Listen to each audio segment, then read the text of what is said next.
Rings of Power Season 2 is here, and my first impressions are not as bad as I expected.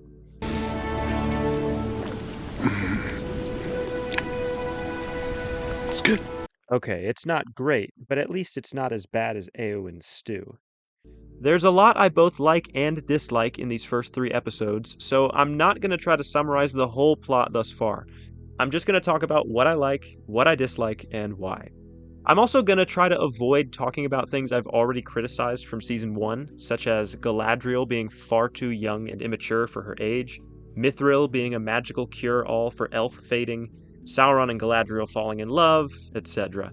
If you want to hear my main criticisms of the show, you should check out my previous videos about Season 1. Now, let's get into Season 2. Brace yourself. I said brace yourself! So Episode 1 opens with this flashback of Sauron at the beginning of the Second Age, and I have to say, this is the lamest possible version of Sauron. He's standing before a few dozen orcs in a fair form rather than a terrifying, menacing shape that you'd expect him to take on when appearing to orcs. And he speaks to the orcs as if he's begging them for their allegiance, telling them that many of them will die, but they have nowhere else to turn to. Adar is present and apparently the next highest in command. Rather than crowning Sauron, he stabs him with the crown, and the other orcs dogpile Sauron and kill his physical form. Seriously, could they have made Sauron any less intimidating?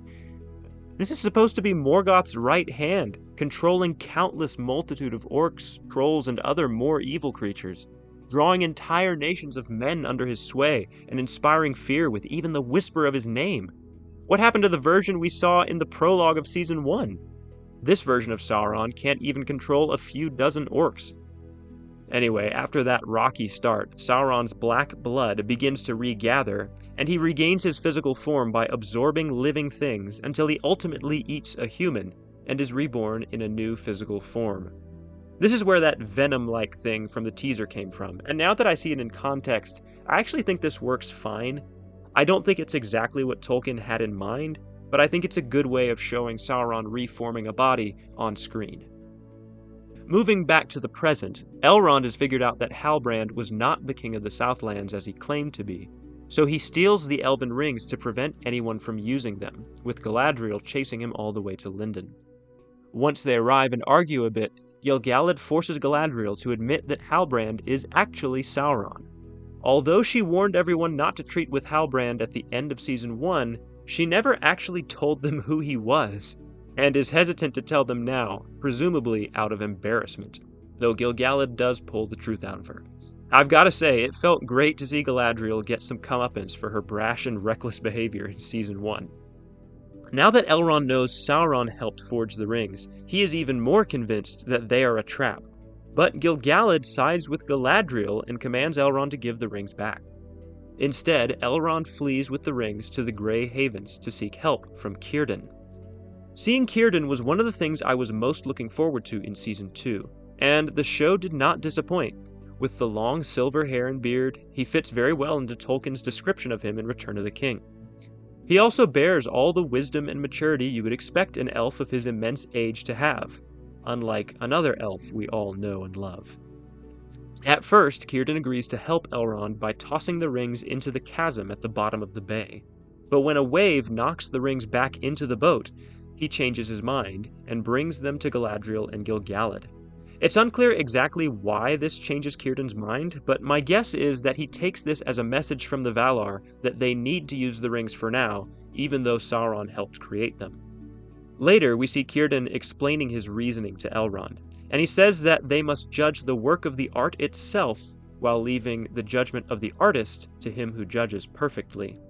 I actually really like this sentiment, but his reasoning that they can do much good with the rings also echoes Boromir's desire to use the One Ring against Sauron, and Gandalf's warning to Frodo in the Fellowship of the Ring. Understand, Frodo. I would use this ring from a desire to do good, but through me, it would wield a power too great and terrible to imagine. Now, that was the One Ring, and that's a whole different animal to the three, so Círdan is probably right on this, but it still doesn't really sit right with me for some reason. especially since they already know that Sauron helped make these rings. And this is another issue I have with the story. The elves already know that Sauron is the one who helped make the rings, but they choose to use them anyway. In the appendices to The Lord of the Rings, the elves do not learn that Sauron has made the rings until Sauron crafts the One Ring and puts it on. As soon as he puts on his Master Ring, chanting the incantation, "One Ring to rule them all," Gil-galad, Galadriel, and Círdan are aware that he can see into their minds and immediately take their rings off. They never use them again until Sauron is defeated and the One Ring is lost. But in the Rings of Power, they choose to continue using the rings even though they know they're a part of Sauron's plan. Granted, Sauron hasn't forged his Master Ring yet, so the rings are actually safe to use at the moment, but I don't think this works as well as Tolkien's version. Of course, in the Rings of Power, the elves need to use the rings because their realm is dying, and the elves themselves are beginning to fade. In the books, this is something that the Elven Rings prevent by the time we get to the Third Age, but in the Rings of Power, it's greatly exaggerated in order to add tension to the story and give the elves a need for the Elven Rings, even though they know they're part of Sauron's plan. Meanwhile, messengers are sent to Celebrimbor to tell him that Halbrand is actually Sauron, but the messengers are all killed, presumably the work of Sauron. Halbrand shows up and weasels his way into Celebrimbor's confidence, revealing his new identity as Annatar, and he asks Celebrimbor for help in creating rings of power for men. Now, this was definitely one of the better parts of the premiere. Watching Sauron manipulate Celebrimbor was highly satisfying, and I'm looking forward to seeing things play out between them. Together, they send for Durin IV to offer the dwarves of Khazad-dûm a ring of power. Apparently, when Mount Doom erupted, it sent tremors all the way to Khazad-dûm, which caved in all the light shafts, leaving them in darkness and causing all their crops to die. On top of that, their stone singers can no longer hear the mountains singing back to them, or whatever, so they can't safely dig new shafts. On a side note, I cannot get over how ridiculous Disa looks while she's singing to the stone here. No one sings with their mouth like this. Is she trying to swallow a whale? Anyway, there are whispers that the other dwarven realms are facing similar problems, doubtless the work of Sauron, who will be quick to offer them rings of power as well. Now, I understand why they decided to create a crisis for the dwarves to explain why they would take a ring of power, but honestly, I don't think the dwarves would need much incentive to accept such a ring. Dwarven greed is motivation enough, and the appendices suggest that the primary use of the dwarven rings was creating more wealth. Anyway, it will be interesting to see what kinds of powers and abilities the dwarven rings give to their wielders, and how the ring will affect Durin III. Now, over in Numenor, the king has died, so it's time to promote Miriel from Queen Regent to the official queen. Most of the Númenóreans are highly dissatisfied with her because of the disastrous campaign in Middle-earth, instigated by an elf. On top of that, Miriel is now blind, so most of the people are in favor of Pharazôn taking the throne instead. There's this noble from the north who says that some of the people think Pharazôn has a stronger claim than Miriel, though I don't know how that's possible since Miriel is the daughter of the king, and Pharazôn is only the king's nephew. In the appendices, Pharazôn forces Miriel into marriage with him, even though they are first cousins, and uses this marriage to usurp the throne. In the Rings of Power, he is just as conniving, but without having to marry inside the family. He teams up with Eärien, who steals the Palantir from the king's tower in the previous season. At Miriel's coronation, Eärien reveals the Palantir and accuses the queen of relying on the stone and being influenced by the elves.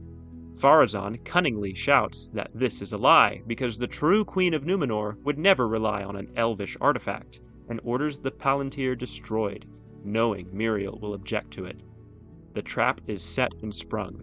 Miriel forbids that the stone be destroyed, revealing her loyalty to the elves, and chaos breaks out as the crowd shouts for her to be deposed.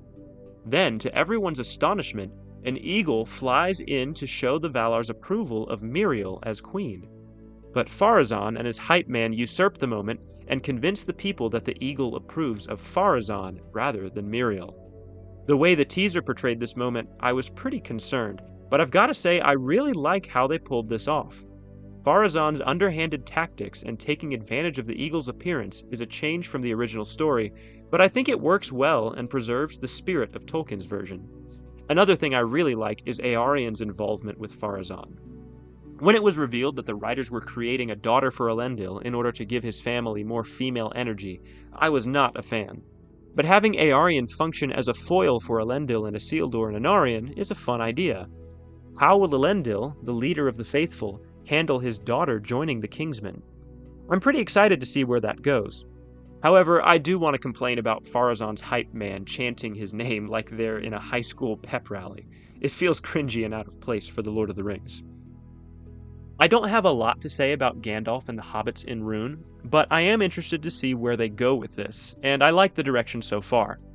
Some have conjectured that the Dark Wizard is Saruman, and while he definitely gives some Saruman vibes, I don't think that's who he is. It would be a very strange choice to make Saruman start off evil, then become good later, and then become evil again in the Third Age. And I would love to be wrong about the stranger being Gandalf, but at this point there are way too many hints being dropped for him to be anyone else. The name Gandalf means staff elf, and Nori and Poppy discussed how the stranger is looking for a staff, calling it a Gand. He's afraid he'd lose control again without a Gand. Shall we find a Gand? There's plenty sticks all over the place. It's clear to me that once he finds his Gand, it won't be long before they start calling him Gandalf. Probably Tom Bombadil will give him both the staff and the name, and maybe even his pat. I also don't have much to say about Isildur and the Southlands. I was pretty surprised they killed Bronwyn off screen, and have to wonder if there was some kind of last-minute change. It feels like a sloppy retcon. I'm interested to see what Isildur gets up to, but I'm just not invested in Theo or Arondir or this girl that Isildur meets.